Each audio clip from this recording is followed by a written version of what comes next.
I'm Olivia. And I'm Kyle. And we're driving and vibing. Today we're going to talk about our monthly expenses for the month of July. They weren't quite as good as June's, but we still did pretty well.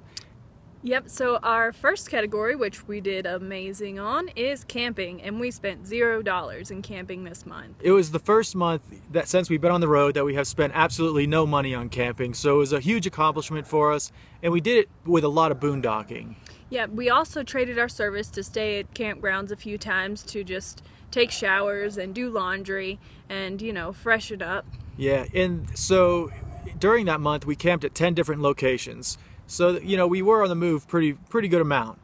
And our next topic is food and our food expenses. And we spent $543 in food this month, which is pretty regular for us. It's average for us, but it seems really high when you break it down daily to $17.52 a day. I don't really know how we could get it to go down very much, but it's regular. Yeah, and I mean, we eat a pretty clean, healthy diet, but by no means an expensive diet. We eat a plant-based diet. It's lots of beans and grains and vegetables and fruits. So, I mean, I don't want to change that at all. So, yeah, so we're happy if we can keep it right around $500 every month. And that's with going out to eat maybe two times a month. So we could definitely cut that out, but we like having that experience and be able to take some videos while we're in town and frequent the businesses. Yeah, definitely. So that was food, and we did pretty good, but the next one is gas, where we really tanked compared to the prior month, and we ended up spending over $100, I think, month over month, and we averaged $15.16 a day in gas, and that's an awful lot of driving. We did a lot of traveling, a lot longer stretches this month. The longest we've done since we started. You know, everything's big out here in the Midwest, so it takes a little longer to get between places and, you know, trying to find free camping in between there. So it was like just trying to get to our next spot. Yeah. And so we kind of anticipated the gas being a little more this month. We started the month in Wisconsin and ended it at Yellowstone Park in Wyoming, so that was a good stretch of land. And also, unfortunately, some of the higher gas prices in the nation. Not quite as high as the West Coast, but still pretty high. Yep. Next we have a small maintenance repair, the oil change, you know, that we do pretty regularly, and then we lost our bearing buddy on our camper on our trek from the Badlands to Grand Teton area, or about halfway point in between there. And so we had to stop and grab a new one of those and some grease and a mallet, things like that. So our total maintenance costs for the month was $58, and that's compared to spending $0 on maintenance the prior month. So it's not bad. $58, we'll take that every month on maintenance if possible. But we're happy with that. It was just a few bucks a day it comes out to.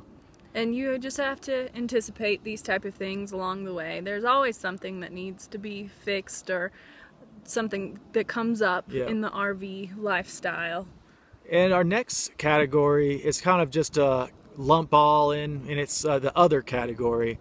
And this month it included a lot of admission fees, a couple parking fees, laundry, propane, and just a few toiletries as well. Yeah, we were doing a lot of touristy stuff, you know. You have to pay like a $20 pass to take the Needles Highway and to go through Custer State Park. But I mean, it's well worth it for the experience. Yeah, things like that. I think we paid for parking in Deadwood, and we paid for parking when we went to Madison as well. So there's a few of those in there.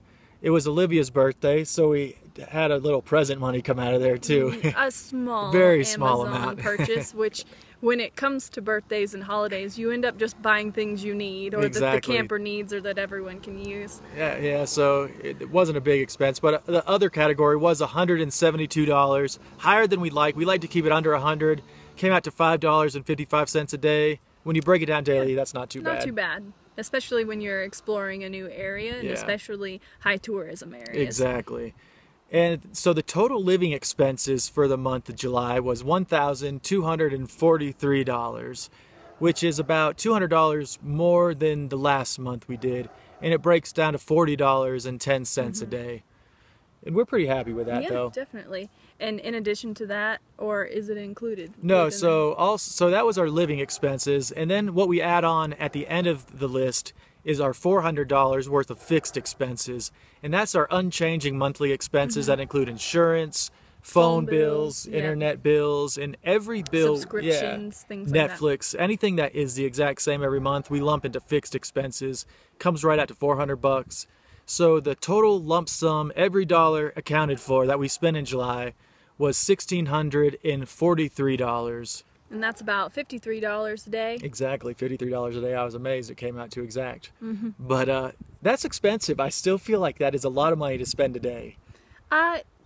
Sort of, but then considering how much we've moved and how much we've seen over this past month, I think it's a pretty good number. And compared to what we were spending in stationary life too, I mean, that's a great number. But still, $53 a day to shell out. I'd rather shell out like $25 a day.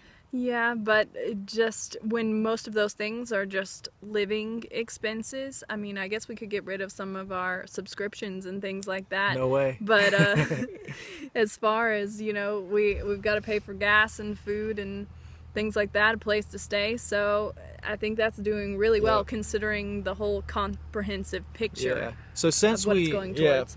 we began the month in Yellowstone Park in Wyoming, and it's our goal. We'll probably get to Washington by the end of this month.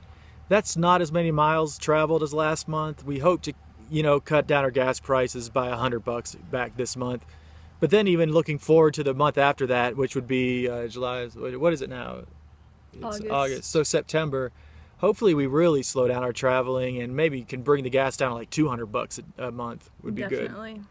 And, you know, out of all of these expenses, the only frivolous things that we put money towards are eating out twice a month and our subscriptions, which we enjoy, and they enhance our quality of life and just being able to relax and kick back and feel like normal people connected to the world. And I did see, I don't know if any of you out there use this, but Sling TV, it looks like it's network TV. You can get kind of like a streaming service like Netflix or Hulu, but you can watch the network channels live, which includes like all the college football channels. It's going to cost like $35 a month. I don't think I can bring myself to paying that right now. Yeah. But I'm really looking over the options. If you have any input on Sling, let me know, because I would love to see the NFL games, and most importantly, I want to watch some college football games while I'm laying in bed. With your headphones. With my headphones. We did just get a projector, so we could project it too. Oh, joy. So, thanks for watching our video, and these were our monthly expenses for July, $1,643. We want everyone to know it is possible to travel the country and do so many tourist things and see amazing things for cheap. Not for free, but for cheap. we wish for free. But yeah, so hopefully this can like give you some type of idea if you're wanting to hit the road or already on the road and wanting to learn how to cut expenses. Maybe you're living on less than this a month, and we would love to know your tips and tricks for saving money. We always love a new way to save money and improve our budgeting skills.